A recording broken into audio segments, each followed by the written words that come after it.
Bonjour, j'espère que vous êtes tous très bien. On se retrouve donc dans la face cam du jeudi. Comme vous le savez, tous les jeudis, je vous fais une petite face cam avec des conseils ou avec voilà, des choses ainsi. Aujourd'hui, on va parler d'organisation. Ça fait quelques mois qu'on a emménagé dans cette maison. On commence à y être plus ou moins bien installé. Et avant, en fait, le confinement et toutes ces choses qui nous ont changé un petit peu la vie, et donc ce n'était plus moi qui allais faire les courses, mais mon mari, vite fait, on faisait déjà ce que je vais vous expliquer maintenant. Donc j'ai été un petit peu voir des vidéos sur l'organisation d'autres mamans, et j'ai décidé de reprendre en fait cette organisation que j'avais déjà, qui sont de faire mes menus semaine par semaine, pour pouvoir déjà premièrement avoir des menus qui sont équilibrés, donc ne pas se retrouver à manger des pâtes et des pizzas et des hamburgers frites tous les jours, hein. Donc d'essayer d'avoir une alimentation plus équilibrée. Ensuite, je vais également refaire mes menus parce que ça prend évidemment moins de temps. On ne se pose pas les questions du style « qu'est-ce que j'ai mangé ce soir ?»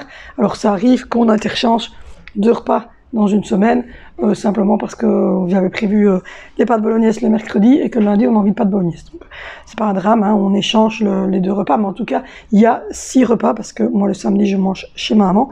Donc il y a 6 repas qui sont prévu pour cette semaine. Après, de temps en temps, il y a des échanges, mais en tout cas, je prévois 6 repas. Pourquoi 6? Parce que nous, en Belgique, les enfants sont à l'école.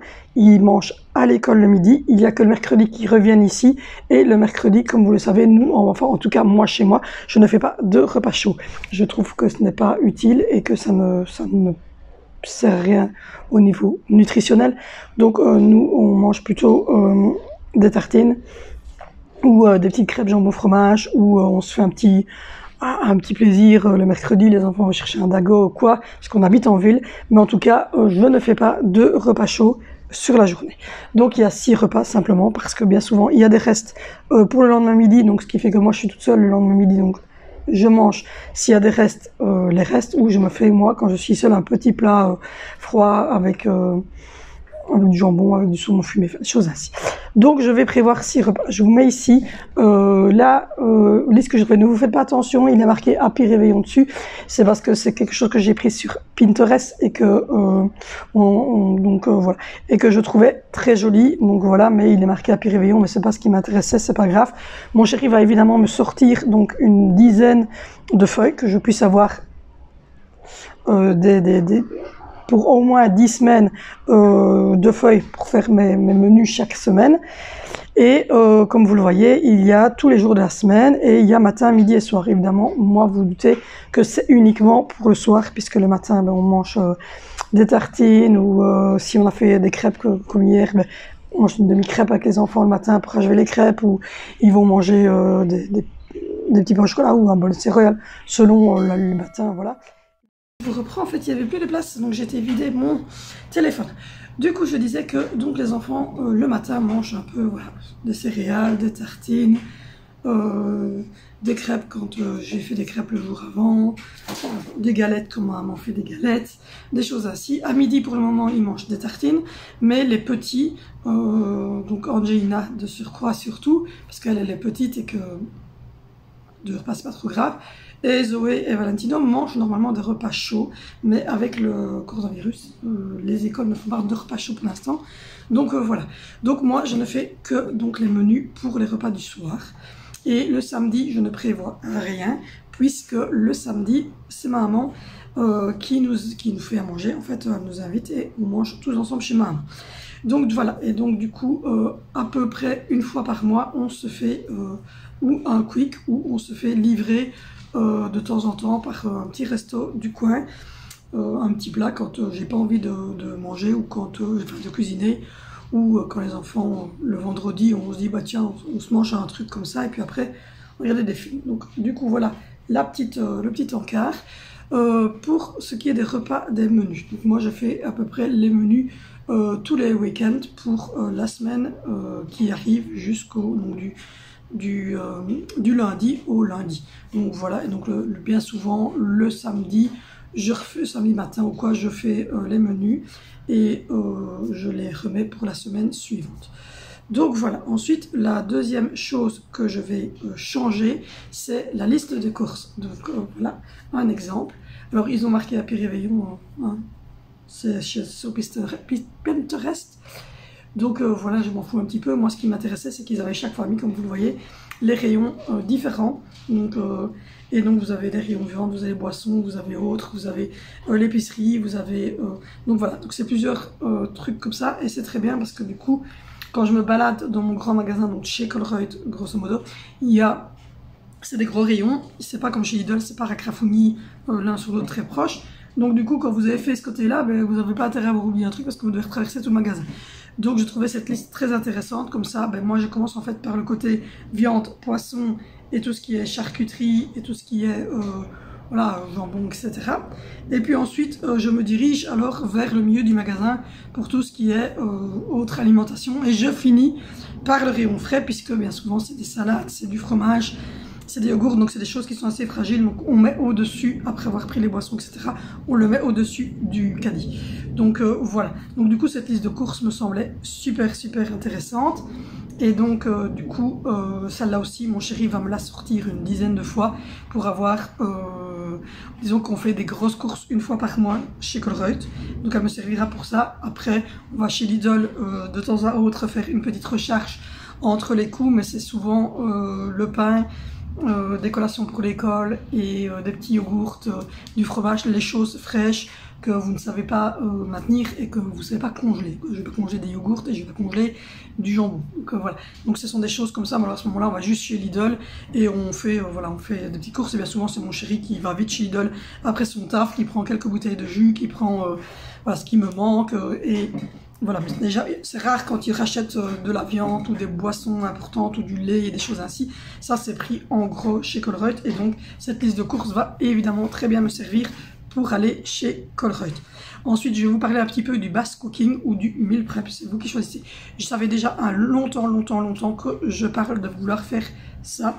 Et je n'avais jamais pris le temps réellement.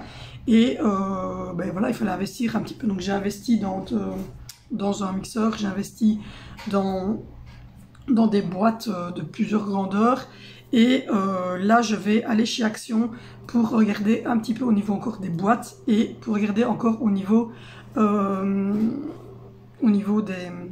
des sacs de congélation. J'aimerais bien des IP pour avoir beaucoup plus facile. Donc au niveau du batch cooking, il est bien clair que je ne vais pas faire les pommes de terre, le riz ou les pâtes en avance parce que je suis à la maison. Donc déjà j'ai le temps certains jours de faire du batch cooking.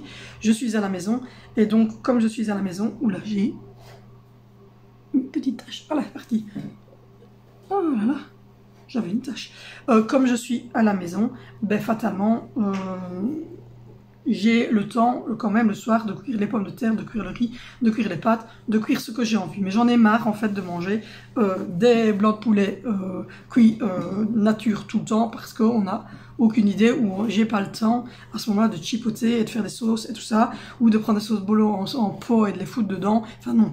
Donc du coup j'ai décidé de faire ma sauce bolognaise moi-même, de faire de la soupe maison et de la surgeler, de faire des quiches maison et de les surgeler, de faire des préparations de plats en sauce. Donc par exemple de cuire le poulet avec une petite sauce chasseur ou de cuire le poulet avec des petits légumes et ne plus qu'avoir avec des petits légumes déjà que tout soit cuit et ne plus vraiment qu'avoir qu'à les dégeler et les réchauffer avec un petit dernier assaisonnement sur le moment même et des choses ainsi. Donc je vais faire de grosses préparations comme ça. Évidemment bien, je vous filmerai ces préparations et je vous montrerai après comment je m'organise dans ça. J'aimerais aussi refaire quelques gâteaux maison et donc pouvoir par exemple avoir quelqu'un qui a touché à mon fauteuil, il cogne contre le radiateur. Avoir évidemment de l'aisance au niveau, mais ça je le fais souvent le mercredi après-midi. Je pense que ça restera le mercredi après-midi où je fais un gâteau pour la semaine qui va s'écouler, des petites crèmes pudding, des choses ainsi. Mais ça je le fais déjà maintenant le mercredi après-midi avec les loulous. On fait un gâteau et on fait à côté de ça des jus d'orange ou des jus de légumes, des jus de fruits. Comme vous le voyez, hop, j'ai une grosse coupe là de fruits surchargés et c'est parce que j'ai déjà les enfants en mangent comme ça. Et puis moi j'ai un extracteur de jus que ma maman m'a offert. Et donc du coup je peux me permettre évidemment de faire des smoothies ou des jus maison pour les consommer dans les 2-3 jours qui suivent. Mais voilà, ça aussi je le fais déjà depuis un petit temps. Donc voilà un petit peu pour l'organisation au niveau des courses, au niveau de la nourriture, au niveau du batch cooking, comment je vais m'y prendre. Donc du coup vous doutez qu'une des vidéos prochaines du jeudi sera le fameux batch cooking.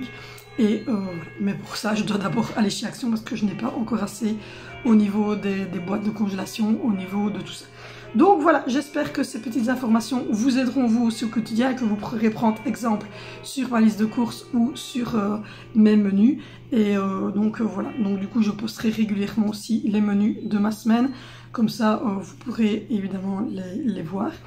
Donc je pense que je vous ai tout dit pour ce qui est du batch cooking, du meal prep si vous voulez, et pour ce qui va ce que nous on va mettre en place comme routine, en sachant qu'on est une famille nombreuse puisque j'ai 4 enfants, mon mari, moi et j'ai une petite crevette dans le badou. Mais bon, la crevette dans le badou elle compte pas encore. Donc voilà, donc moi je fais de gros bisous. On se retrouve évidemment samedi dans le weekly vlog de notre semaine et dimanche pour le suivi de grossesse de semaine à semaine. Gros bisous, portez-vous bien.